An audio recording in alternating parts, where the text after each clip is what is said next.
Hello friend, welcome back to e learning with Hina ma'am channel. आज का जो session है काफ़ी इंपॉर्टेंट सेशन है। अगर बात की जाए क्यों इंपॉर्टेंट है, क्योंकि आज हम बात कर रहे हैं फीस वाली पीडीएफ क्लास की। बिल्कुल फ्री में आपको प्रोवाइड कर रहे हैं जो पीडीएफ क्लास से आपके लिए मतलब फीस रखी गई थी। कुछ चार्जेस हमने रखे थे क्योंकि हमें पॉकेट मनी के अलावा कुछ मतलब परचेस करना था, तो हमने इसलिए रखे थे। आगे से ऐसे कुछ भी चार्जेस आपसे नहीं लिए जाएंगे। हर यहाँ पे मटेरियल बिल्कुल फ्री होता है, क्योंकि यहाँ पर टारगेट केवल और केवल आपकी सफलता के लिए है, यानी 100+ और कुछ नहीं। तो यहाँ पे हर मटेरियल फ्री होता है, बट जिन लोगों ने उस टाइम पे हेल्प की थी उसके लिए थैंक यू सो मच। क्योंकि काफ़ी मतलब ये कहें कि हमारी बहनें थी या कहें कि छोटी या बड़ी कुछ भी माने, बट कुछ स्टूडेंट थे जिन्होंने ये पीडीएफ लिया था। बट उस टाइम मुझे ज़रूरत थी, इसलिए मैंने 10 रुपये चार्जेस रखे थे। बट आगे से आपसे कोई भी चार्जेस किसी भी तरह का नहीं लिया जाएगा। ये पीडीएफ आपको फ्री क्लास में आप मिल जाएगी, तो आप परेशान होने की आवश्यकता नहीं है। और वो चार्जेस भी आपको नहीं देने 10 रुपये वाले, ठीक है। मैंने कहा ना कि कुछ मतलब अर्जेंट था, तो हमें कहीं से नहीं सोर्स दिख रहा था, तो हमें लगा इस वाले सोर्स से शायद हमारा काम हो जाए, तो इसलिए हमने कुछ ऐसा सोचा था। बट आगे से ऐसा कोई भी चार्जेस आपसे नहीं लिया जाएगा। यहाँ सारा कंटेंट वीडियो से लेके पीडीएफ तक आपको फ्री अवेलेबल है, क्योंकि यहाँ पर टारगेट केवल आपकी सफलता है और कुछ नहीं। क्योंकि आपको बता दें कि आपके लिए क्या है, एक बोर्ड की व्यवस्था भी हो चुकी है, जिससे कि हम क्या करेंगे, चैप्टर वाइज रिवीजन कर सकेंगे, ठीक है। तो इसलिए थोड़ा सा ये था कि चल रहा था, तो चले कुल मिला के ये है कि आप सब कुछ पॉजिटिव है, तो फिर आगे की क्लास शुरू करते हैं उसी मोटिवेशन कोड के साथ, जो आपको ऊर्जावान रखेगा तथा औरों से बेटर तथा अलग करने के लिए आपको प्रेरित करता रहेगा। क्योंकि हारा वही है जो लड़ा नहीं है। आप हार नहीं सकते, क्योंकि आपको तो सफलता पानी है, ठीक है। मंजिल ने हौसलों से कहा, तेरे बस की बात नहीं। हौसलों ने मंजिल की आंखों में आंखें डाल के कहा, चल जुटी, तेरी इतनी औकात नहीं। तो आपको क्या करना है, मंजिल को दिखाना है कि उसकी इतनी औकात नहीं है कि आप उसे पा ना सकें। तो चलो इस बार क्या करना है, आपको अपनी सफलता को गले लगा लेना है। तो चलिए स्टार्ट करते हैं आज का सेशन उसी मोटिवेशन कोड के साथ। तो आप हमेशा पॉजिटिव रहिए, हालात कैसे भी हों, किस तरह के भी हों, कैसे भी लोग मिलें। देखिए, अच्छे या बुरे लोग हमारी लाइफ में आते रहते हैं, जाते रहते हैं, बट हमें उनसे क्या सीखने मिला, ये चीज़ हमारी लाइफ में जब तक हम मृत्यु नहीं पा लेते, यानी जब तक हम जीवित रहते हैं, तब तक बनी रहती है। तो यहाँ पे पहला क्वेश्चन देखते हैं, खुरदरी ईआर पर राइबोसोम के चिपकने का कारण है। अगर खुरदरी ईआर की बात की जाए तो यहाँ पे राइबोसोम चिपकने का कारण क्या हो सकता है। तो यहाँ पे पहला ऑप्शन कह रहा है राइबोफ्लोविन हो सकता है, बी कह रहा है राइबोफोरिन हो सकता है, जबकि सी आंसर कह रहा है कोशिका हो सकती है, डी कह रहा है प्लास्टिको हो सकता है। तो यहाँ पे जो राइट आंसर बनेगा वो है राइबोफोरिन हो सकता है, ठीक है, चिपकने का कारण। राइट आंसर क्या रहेगा, ए का बी। नेक्स्ट चलते हैं, निम्नलिखित में से वह कोशिकांग जो दोहरी झिल्ली से निर्मित है। ये बहुत मोस्ट इम्पोर्टेंट है, ठीक है, बहुत पूछा जाता है। तो याद रखिए, प्लास्टिड और माइटोकॉन्ड्रिया, और यहाँ पे है सी आंसर कह रहा है ए और बी दोनों, डी कह रहा है उपयुक्त में से कोई नहीं। तो यहाँ पे जो राइट आंसर रहेगा वो क्या रहेगा, दूसरे का सी, यानी दोनों। ये दोनों दोहरी झिल्ली से निर्मित है। ये श्रृंखला आपको कैसी लगी, ये कमेंट बॉक्स में बताइएगा, जिससे कि हम नेक्स्ट इसी तरह की श्रृंखला आपके लिए लाते रहें। वह कोशिकांग जो दोहरी झिल्ली से निर्मित नहीं है। अब यहाँ पे बात आ रही है नहीं की, तो आपको याद रखना है कि कौन सा नहीं है। तो पहला है प्लास्टिड जो अभी हमने देखा था, माइटोकॉन्ड्रिया, ये दोनों ही दोहरी झिल्ली से निर्मित होते हैं। केंद्र और ये है गोल्जिकाय। तो गोल्जिकाय भी क्या है, आपको बताना है कि यहाँ पे कौन सा दोहरी झिल्ली से निर्मित नहीं है। नहीं पूछा जा रहा है, इसलिए हमेशा नहीं कहेंगे, क्या करें, उसे सर्किल में बंद करें। तो जो गोल्जिकाय है वह दोहरी झिल्ली से निर्मित नहीं है। क्वेश्चन नंबर 4 देखते हैं। ये पीडीएफ जो है टेलीग्राम तथा व्हाट्सएप पर मिल जाएगी, बट विद आंसर नहीं मिलेगी, क्योंकि जिन स्टूडेंटों ने इसके लिए पे किया उनके साथ ये गलत होगा। बट आगे से हर मटेरियल, हर पीडीएफ आपके लिए फ्री अवेलेबल है। बट ये हम उन लोगों की रिस्पॉन्स मतलब उन लोगों की भावनाओं को आहत ना पहुँचे कि हमसे मैम ने परचेस में पैसे लिए थे, यानी पीडीएफ के पैसे लिए थे और औरों को फ्री दे रहे हैं, इस तरह की उनके अंदर भावना आए या इस तरह की उनके अंदर फीलिंग ना आए, इसलिए हम ये पीडीएफ विदाउट आंसर आप लोगों को देंगे। क्लस्टी जैसी संरचना किसकी विशेषता है? हमने ये इसलिए रखा है कि जिन लोगों ने परचेस नहीं कर पाई है वो भी इस पीडीएफ को पढ़ लें। ठीक है, क्लस्टी जैसी संरचना किसकी विशेषता है? आगे से कोई भी पीडीएफ के आपको पैसे नहीं देने, याद रखिएगा। तो ये किसकी है? तो पहला ऑप्शन है राइबोसोम, दूसरा है अंतःप्रदीपीय जालिकाएं, तीसरा ऑप्शन है माइटोकॉन्ड्रिया, चौथा ऑप्शन है तारकाएं। तो क्लस्टी जैसी संरचना किसकी होती है? तो यहाँ पे याद रखेंगे 4 का आंसर क्या है? सी, यानी माइटोकॉन्ड्रिया की। नेक्स्ट क्वेश्चन देखते हैं, निम्न में से प्लास्टिक शब्द प्लास्टिड, याद रखिएगा प्लास्टिक नहीं है बट प्लास्टिड है। मैंने तो याद के लिए इसको इस तरह से टर्मिनोलॉजी से जोड़ लिया है, तो आप भी इसे जोड़ सकते हैं।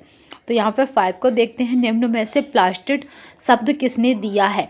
तो पहला है हिंगल, दूसरा है सिंगल, विंगल और लिंगल।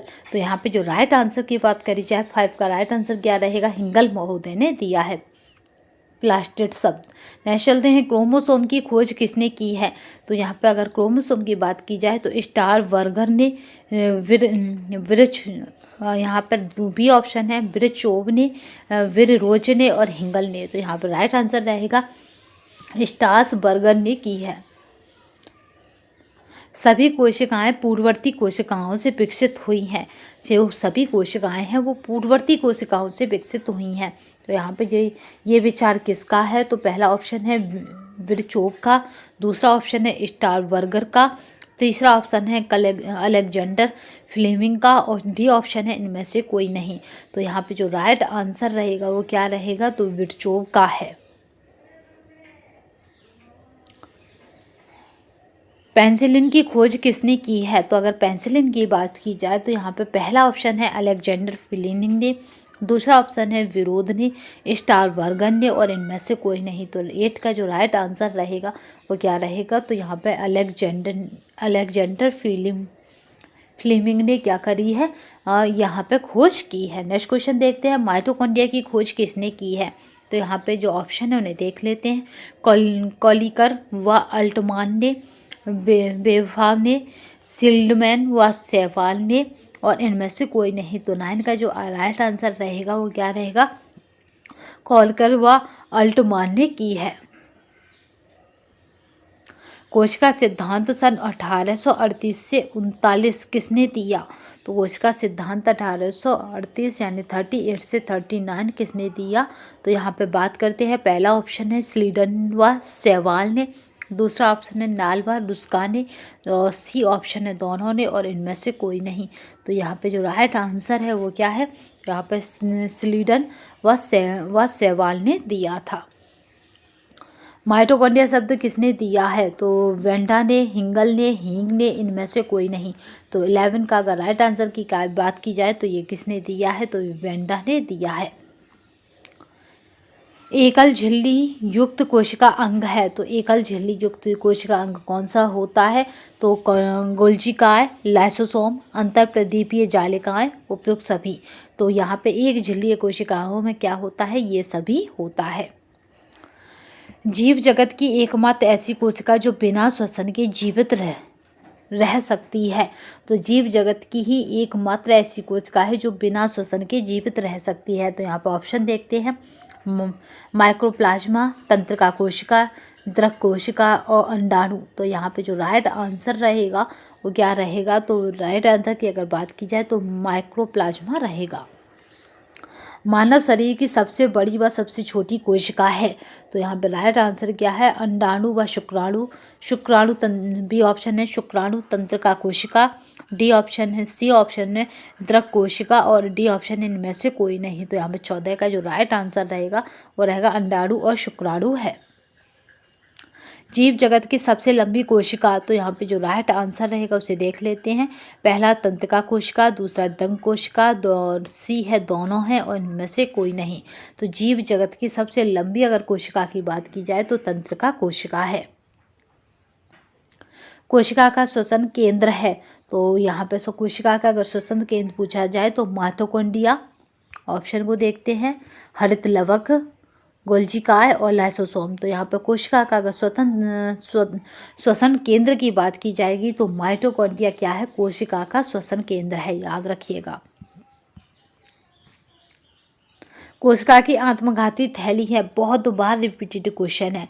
तो लाइसोसोम, माइटोकॉन्ड्रिया, हरित लवक और इनमें से कोई नहीं।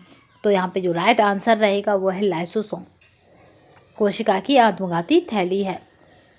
प्रकाशहीन कोशिकाओं में उपस्थित प्लास्टिड्स हैं। तो यहाँ पे राइट आंसर जो रहेगा वो राइट का यहाँ पे बताना है। तो ल्यूकोप्लास्ट, क्लोरोप्लास्ट, दोनों इनमें से कोई नहीं।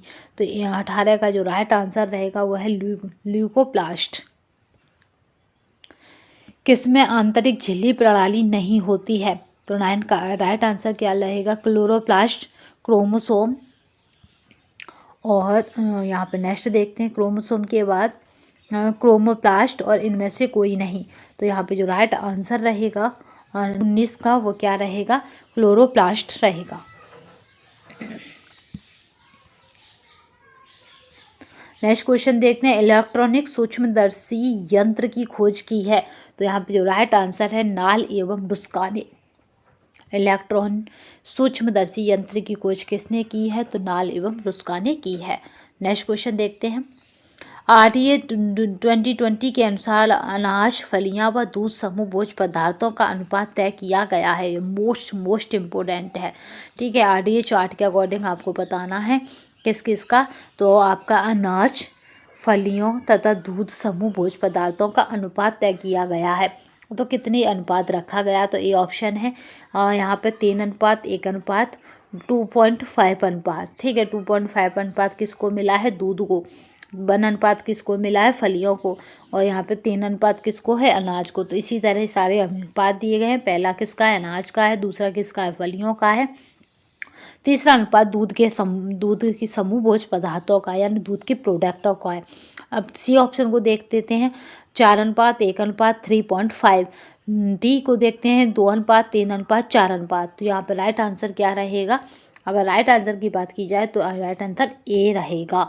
यानी याद रखिएगा, 3 अनुपात अनाज को मिला है, 1 अनुपात फलियाँ हम अपने भोज समूह में लेंगे और 2.5 यानी 2:5 हमारा दूध समूह किसे हम लेंगे RDA 2020 के अनुसार। नेक्स्ट देखते हैं, DRNCD को विस्तारित रूप है, यानी इसके फुल फॉर्म पूछी जा रही है। तो अगर इसके विस्तारित रूप की बात की जाएगी तो इसका क्या रूप रहेगा? तो डाइट रिलेटेड नॉन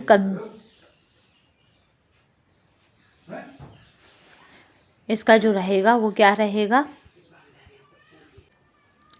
तो यहाँ पे फुल फॉर्म पूछी जा रही है, DRNCD को विस्तारित करिए। तो विस्तारित का मतलब है फुल फॉर्म बताइए। तो यहाँ पे पहला ऑप्शन कह रहा है diet related non communicable disease. दूसरा ऑप्शन है diet recommended non communicable disease. तो यहाँ पे जो राइट आंसर रहेगा वो रहेगा पहला, ठीक है, DR डाइट रिलेटेड, ठीक है। N का मतलब नॉन और C का मतलब कम्युनिकेबल और D का मतलब डिजीज़, ठीक है। नेक्स्ट क्वेश्चन देखते हैं, RDA 2020 के अनुसार एक साधारण पुरुष के लिए प्रतिदिन खाने में रेशे का मात्रा प्रस्तावित की गई है। ये मोस्ट इम्पोर्टेंट क्वेश्चन है। तो कितनी रेशे की मात्रा रखी गई है? तो यहाँ पे है 32 ग्राम डेली, 41 ग्राम डेली, 52 ग्राम यानी 52 ग्राम डेली, 25 ग्राम डेली। तो यहाँ पे जो पुरुष के लिए प्रतिदिन खाने में रेशे की मात्रा रखी गई है वो कितनी रखी गई है? तो ये है 32 ग्राम डेली। RDA 2020 के अनुसार 10 से 20 वर्ष की बालिकाओं के लिए प्रस्तावित जिंक की मात्रा है। तो यहाँ पे राइट आंसर क्या रहेगा? अगर जिंक की मात्रा की पूछी जाएगी तो 8.5 मिलीग्राम डे। दूसरा रहेगा 14.5 मिलीग्राम पर डे। और सी ऑप्शन की बात की जाए तो 14 मिलीग्राम पर डे और 2.5 मिलीग्राम पर डे। तो RDA 2020 के अनुसार अगर 10 से 20 वर्ष की बालिका के लिए प्रस्तावित जिंक की मात्रा को देखा जाए तो 24 का जो राइट आंसर रहेगा वो क्या रहेगा, तो यहाँ पे रहेगा 8.5 मिलीग्राम पर डे। ठीक है, 8.5 मिलीग्राम पर डे रहेगा। चलिए नेक्स्ट देख लेते हैं।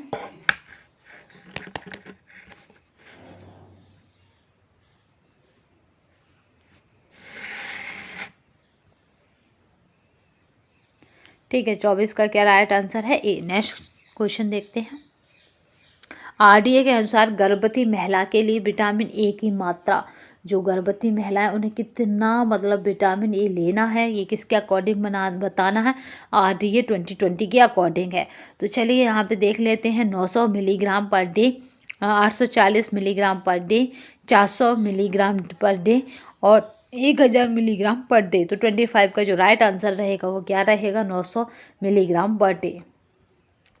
आरडीए 2020 की प्रस्तुति की है, यानी प्रस्तुत किसने दिया है, तो यहाँ पे जो राइट आंसर रहेगा, देखिए आरडीए 2020 की प्रस्तुति की है, तो यहाँ पे ऑप्शन है आईसीएमआर ने, बी ऑप्शन है एनआईएन ने, सी ऑप्शन है आईसीएमआर ने और एंड एनआईएन ने, डी ऑप्शन है एफएओ ने। ठीक है, एफएओ ने। तो यहाँ पे 26 का जो राइट आंसर रहेगा वो क्या है, इन दोनों ने की है, यानी आईसीएमआर एंड एनआईएन ने की है। आईसीएमआर और एनआईएन को देखते हैं। तो इसकी बात की जाए आईसीएमआर की, तो Indian council of medical research है। अगर एनआईएन की बात की जाए तो नेशनल इंस्टीट्यूट ऑफ न्यूट्रिशन है। ठीक है, इन दोनों के द्वारा प्रस्तुत की गई है। नेक्स्ट चलते हैं, आरडीए का विस्तारित रूप है। 27 का जो राइट आंसर वो देखते हैं। आरडीए का विस्तारित रूप है तो रिकमेंडेड डाइटरी अलाउंसेस, दूसरा है recommended daily allowances, recommended diet allowances, recommended dietary allowances. तो यहाँ पे राइट आंसर रहेगा 27 का वो क्या रहेगा, रिकमेंडेड डाइटरी अलाउंसेस। ईईआर का पूरा नाम क्या है, अगर बात की जाए ईईआर की, तो यहाँ पे देखिए एस्टिमेटेड एनर्जी रिक्वायरमेंट है, एस्टिमेटेड एनर्जी रिसोर्सेस है, एनर्जी एस्टिमेटेड रिसोर्सेस है और एस्टिमेटेड इक्विवेलेंट रिक्वायरमेंट है। तो ईईआर का पूरा नाम क्या है, तो यहाँ पे जो राइट आंसर है वो क्या रहेगा, तो यहाँ पे रहेगा एस्टिमेटेड एनर्जी रिक्वायरमेंट है। आरडीए 20 के अनुसार 7 से 12 महीना के शिशु को स्तनपान कराने वाली माँ के लिए कार्बोहाइड्रेट की मात्रा है। तो 29 का जो राइट आंसर है वो क्या रहेगा, 200 ग्राम पर डे, 100 ग्राम पर डे, 150 ग्राम पर डे और 130 ग्राम पर डे। तो यहाँ पे कितनी एज पूछी जा रही है, 7 से 12 महीने के शिशु को। ठीक है, तो कार्बोहाइड्रेट की मात्रा निर्धारित करनी है। तो 29 का रहता है 200 ग्राम पर डे उसको लेनी है, 200 ग्राम। ठीक है, पर डे। नेक्स्ट देखते हैं, आरडीए 2020 के अनुसार अधिक क्रियाशील पुरुष के लिए दैनिक प्रोटीन की मात्रा, जो हैवी बर्गर होते हैं उनको कितना प्रोटीन लेना चाहिए दिन में, तो यहाँ पे है 54 ग्राम पर डे, 45 ग्राम पर डे, 50 ग्राम पर डे और 60 ग्राम पर डे। तो यहाँ पे जो राइट आंसर रहेगा 30 का वो क्या है, 30 का यहाँ पे राइट आंसर जो रहेगा वो रहेगा 54 पर डे, यानी 54 ग्राम पर डे। मानव शरीर का कितने प्रतिशत भाग जल से निर्मित है, बहुत पूछा हुआ क्वेश्चन है। तो लगभग 45 ग्राम, लगभग 65 ग्राम, लगभग 75 ग्राम, लगभग 85 ग्राम। तो मानव शरीर में कितने प्रतिशत जल है, तो यहाँ पे याद रखिएगा 75 ग्राम लगभग मतलब जल है। 75% किससे बना मानव शरीर का भाग, जल से घिरा हुआ है। चलिए नेक्स्ट देखते हैं, या उसकी बॉडी के अंदर जिस तरह से क्या है ब्लड है उसी तरह से जल है, याद रखिएगा। जल किसके तापमान को नियंत्रण करता है, तो यहाँ पे जो राइट आंसर है शरीर के, वायुमंडल के, कमरे के, उपयुक्त सभी के। तो जल क्या है, शरीर के तापमान को नियंत्रण करता है। तभी तो आपने देखा होगा गर्मी में जाते ही पसीना आ जाता है। जल किस तापक्रम पर वाष्प में परिवर्तित होता है, यानी जल की वाष्प कब बनने लगती है, तो यहाँ पे याद रखेंगे कि कब बनेगी, तो 100 सेंटीग्रेड पर क्या होगा, बर्फ़ में तब्दील हो जाएगा। 4 से ही हो जाता है। यहाँ पे भी ऑप्शन है 100 सेंटीग्रेड पर, 125 सेंटीग्रेड पर, और आप यहाँ पे 68 सेंटीग्रेड पर। तो यहाँ पे जो राइट आंसर रहेगा उसकी अगर बात की जाए तो यहाँ पे जो राइट आंसर रहेगा वो क्या रहेगा, तो यहाँ पे है 100 सेंटीग्रेड पर। शुद्ध जल की विशेषता है रंगहीन, गंधहीन और स्वादहीन होता है, रोगाणु मुक्त होता है, साफ एवं चमकीला होता है, उपयुक्त सभी। तो शुद्ध जल की क्या विशेषता होगी, तो यहाँ पे यहाँ क्या है, शुद्ध जल याद रखिएगा हमेशा रंगहीन होता है, गंधहीन होता है, स्वादहीन होता है। क्योंकि हमने क्या करा था, यूट्यूब पर पोल दी थी, तो वहाँ आप लोगों का ये आंसर गलत जा रहा था। क्योंकि जो शुद्ध जल होता है वो कभी भी स्वाद में नहीं होता है। और याद रखिएगा, जो आप आरओ का पानी पीते हैं जिसका पीएच मान कितना होता है, तो याद रखेंगे पीएच। चलिए नेक्स्ट में बताते हैं। किसी क्लास में हमने बताया था कि 25 से 150 के बीच में शायद होना चाहिए उसका एक लेवल देखा जाता है पानी का। चलिए यहाँ पे देखते हैं 35 क्वेश्चन को। सर्वाधिक शुद्ध जल होता है कुएं का, नदी का, तालाब का, वर्षा का। तो सर्वाधिक अगर शुद्ध जल की बात की जाए तो वो वर्षे के जल को हम सर्वाधिक शुद्ध जल बताते हैं या मानते हैं। उथले कुओं की गहराई होती है, तो यहाँ पे राइट आंसर क्या रहेगा, उथले यानी खोदे हुए की, तो 5 से 9 मीटर तक, 10 से 20 मीटर तक, 20 से 30 तक और 30 से 40 तक। तो यहाँ पे राइट आंसर क्या रहेगा, अगर उथले कुओं की बात की जाएगी तो 5 से 9 मीटर तक होती है।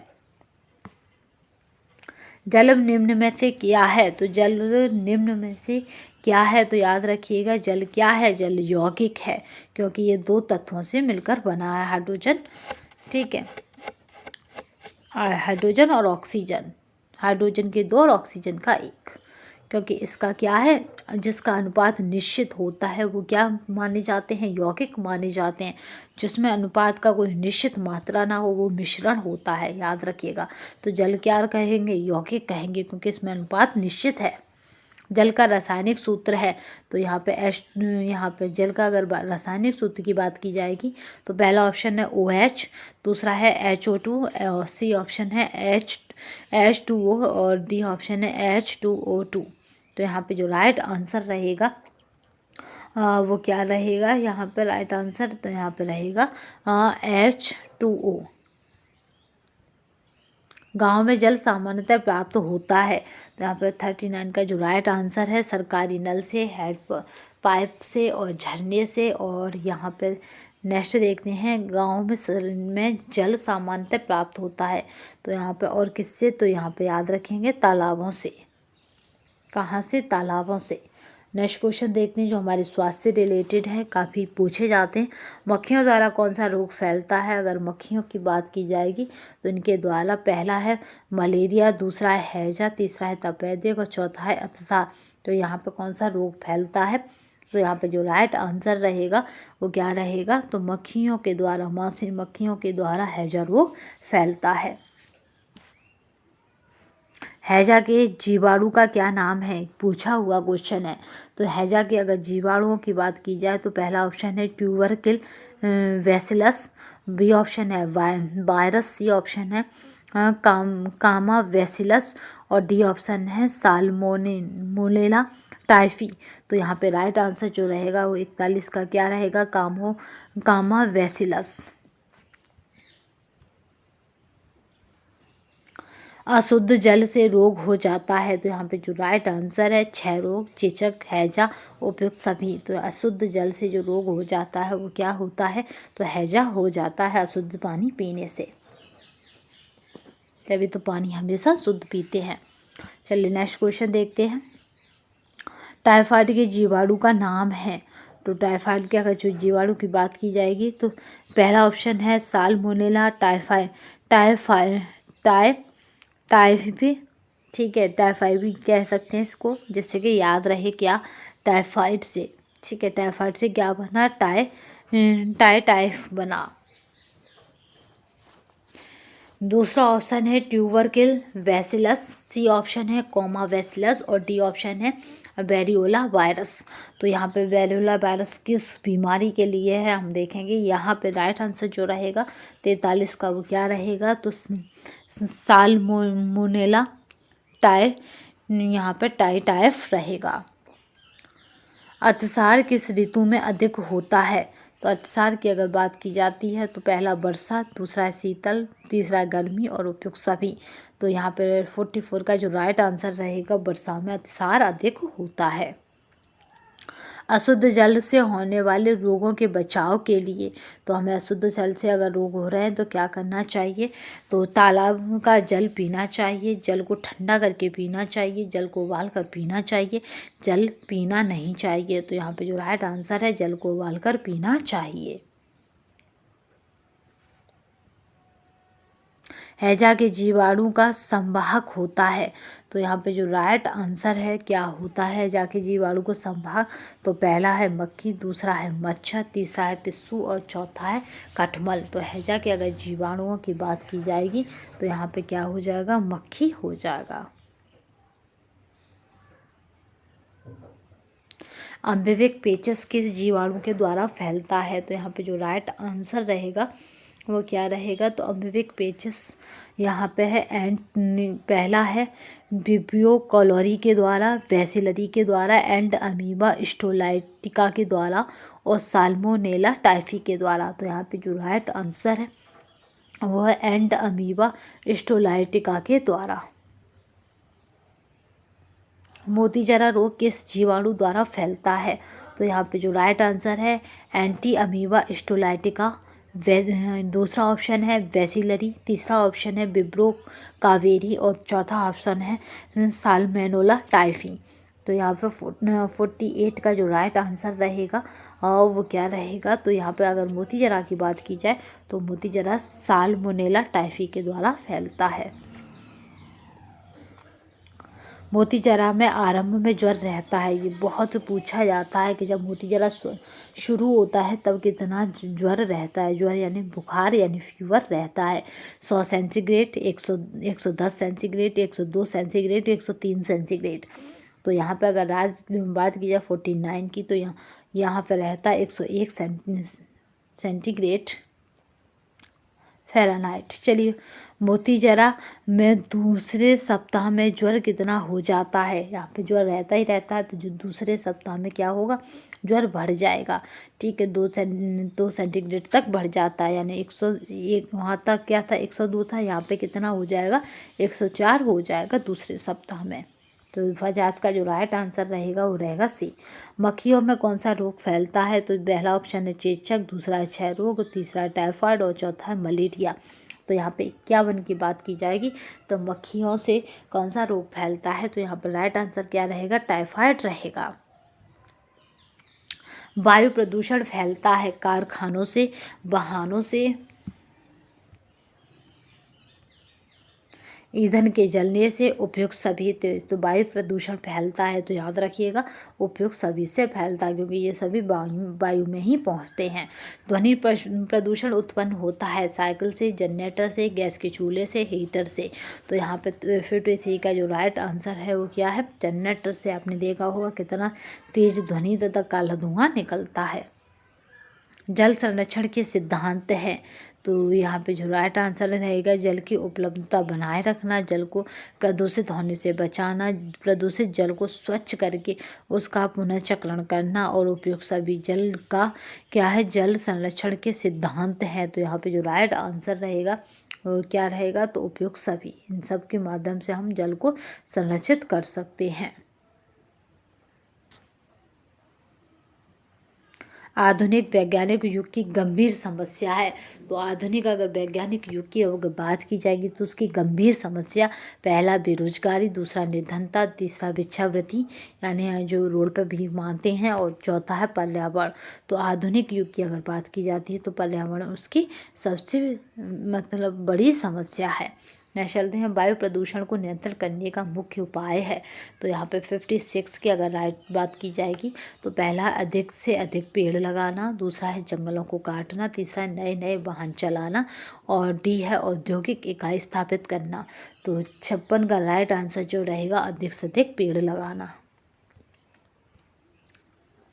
ध्वनि मापक इकाइयों को कहते हैं, तो यहाँ पे जो राइट आंसर है कैलोरी, दूसरा है फेस्टिवल, तीसरा है डेसिबल और इनमें से कोई नहीं। तो डेसिबल में हम क्या करते हैं, ध्वनि को मापते हैं। पर्यावरण को दूषित करने वाले कारकों को कहा जाता है। तो यहाँ पे 58 का जो राइट आंसर है वो है विजातीय पदार्थ, अनावश्यक पदार्थ, विषैले पदार्थ और प्रदूषक पदार्थ। उन्हें कहा जाता है प्रदूषक पदार्थ।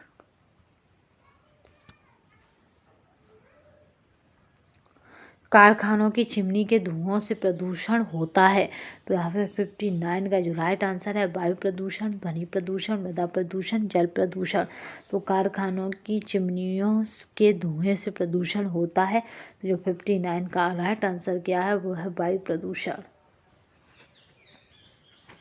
चूँकि चिमनियों का मतलब है धुआं, धुआं कहाँ जाएगा, वायुमंडल में।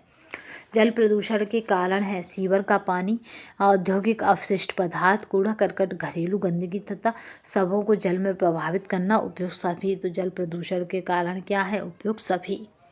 मानव के कान किस सीमा की ध्वनि सुरक्षित रूप से सहन कर सकते हैं, यानी कितनी सीमा तक कोई सुन सकता है। तो यहाँ पे 100 डेसिबल तक, 45 डेसिबल तक, 120 डेसिबल तक और 220 डेसिबल तक। तो यहाँ पे 61 का जो राइट आंसर रहेगा वो क्या है, तो यहाँ पे है 120 डेसिबल तक। 6 रोग फैलाने वाली जीवाणु है। तो 6 रोग फैलाने वाला जीवाणुओं की बात की जाएगी तो यहाँ पे क्या रहेगा, माइक्रोबैसिलस, ट्यूबरक्लोसिस और वोरियोला और विब्रियो कैलोरी और टाइकोसीम। तो यहाँ पे जो राइट आंसर रहेगा 62 का वो क्या रहेगा, तो वो रहेगा माइक्रोबैसिलस ट्यूबरक्लोसिस। तो ये राइट आंसर रहेगा। फेफड़ों के 6 रोग के लक्षण होते हैं, फेफड़े कमज़ोर हो जाते हैं, सांस फूलने लगती है और अपर्याप्त ऑक्सीजन ग्रहण नहीं कर पाते हैं, उपयुक्त सभी। ठीक है, तो यहाँ पर क्या है, पर्याप्त जितनी ऑक्सीजन चाहिए उतनी ऑक्सीजन ग्रहण नहीं कर पाते हैं। तो यहाँ पे जो राइट आंसर रहेगा वो क्या रहेगा, उपयुक्त सभी। ठीक है, यहाँ पर राइट आंसर क्या रहेगा, उपयुक्त सभी। चलिए नेक्स्ट क्वेश्चन देखते हैं। किस जीवाणु द्वारा रोग फैलता है। तो ऐसा कौन सा जीवाणु है जिसके द्वारा रोग फैलता है। तो पहला है क्यूलैक्स, दूसरा है वायरस, तीसरा है बैसिलस और डी है अमीबा। तो यहाँ पे 64 का जो राइट आंसर रहेगा वो क्या है, तो वो है बैसिलस के द्वारा क्या है, रोग फैलता है। बोरियोला वायरस में फैलता है चेचक। 65 का देखते हैं, बोरिया वायरस, छोटी माता, टाइफाइड और क्षय रोग। तो यहाँ पे जो राइट आंसर रहेगा, अगर बोरियोला वायरस की बात की जाती है तो चेचक फैलता है।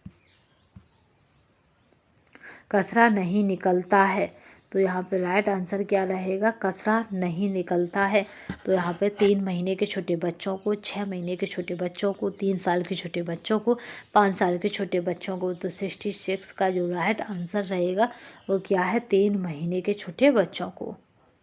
रोग के जीवाणुओं के शरीर में प्रवेश करने के कारण उत्पन्न होने वाले रोग को कहते हैं। तो 67 का जो राइट आंसर है वो क्या है यहाँ पे, तो राइट आंसर है, पहला देखते हैं साधारण रोग, दूसरा है संक्रामक रोग, तीसरा है घातक रोग, चौथा है गंभीर रोग। तो यहाँ पे जो राइट आंसर है 67 का वो क्या है, यहाँ पे संक्रामक रोग है। सभी संक्रामक रोग होते हैं, तो कब होते हैं, तो अज्ञानता द्वारा, बिना किसी कारण से, गंदगी द्वारा, रोग के जीवाणुओं द्वारा। तो संक्रामक रोग कब होते हैं, सभी। तो यहाँ पे जो 68 का जो राइट आंसर है तो वो है रोग के जीवाणुओं के द्वारा। संक्रामक रोग की रोकथाम के लिए स्वस्थ व्यक्ति को चाहिए कि वह, तो यहाँ पे जो राइट आंसर है, टीके लगवाए, स्वादिष्ट भोजन ग्रहण करे, धूप में बैठे और भ्रमण करे। तो यहाँ पे राइट आंसर क्या है, टीके लगवाए। शरीर की रोगों से लड़ने की क्षमता को कहते हैं। 70 का जो राइट आंसर क्या रहेगा? पहला है संप्राप्ति काल, दूसरा है रोग प्रतिरोधक क्षमता, तीसरा ऑप्शन है शारीरिक क्षमता और चौथा ऑप्शन है निसंक्रमण क्षमता। तो यहाँ पर 70 का जो राइट आंसर रहेगा वह है रोग प्रतिरोधक क्षमता।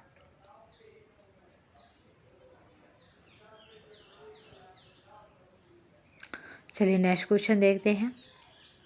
मच्छरों से कौन सा रोग फैलता है? तो यहाँ पर अगर मच्छरों की बात की जाएगी तो पहला ऑप्शन देखते हैं चेचक, दूसरा है मलेरिया, तीसरा ऑप्शन है क्या क्षय रोग, चौथा ऑप्शन है टाइफाइड। तो अगर मच्छरों की बात की जाए तो मच्छरों से माँ से मलेरिया, माँ से मच्छर रोग फैलता है, याद रखिएगा। ठीक है, माँ से मलेरिया, माँ से मच्छर।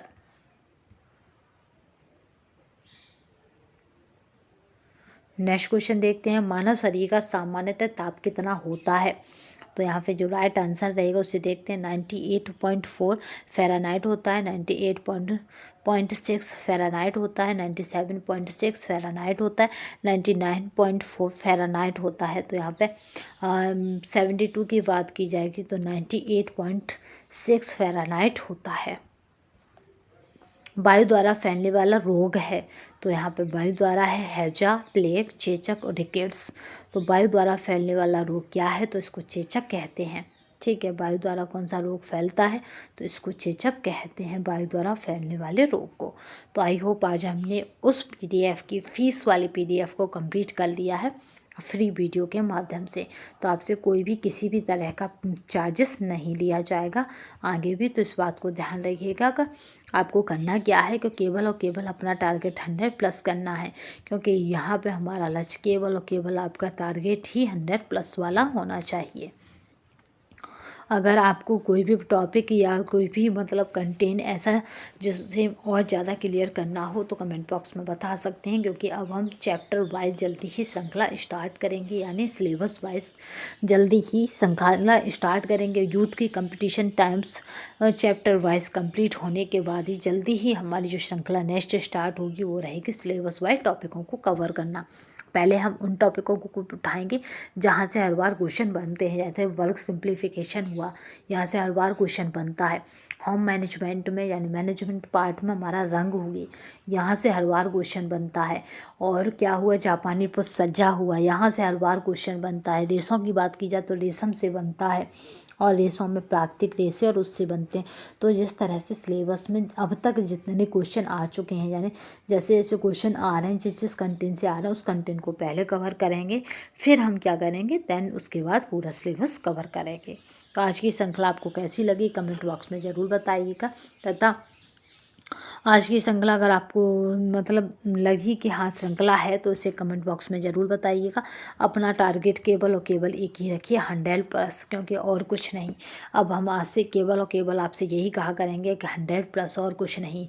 शेयर, लाइक और कमेंट करना बंद कर रहे हैं, जिससे कि आप केवल और केवल आपके क्या हो, अचेतन मन में भी ये कहते हैं ना, क्या बोलते हैं उसको, अचेतन मन, याद रखिएगा, उसमें सब कॉन्शियस माइंड में आपकी ये बात बैठ जाए कि आपको टारगेट क्या है, 100+, यानी सोते जागते उठते बैठते आपका एक ही टारगेट रहे, 100+।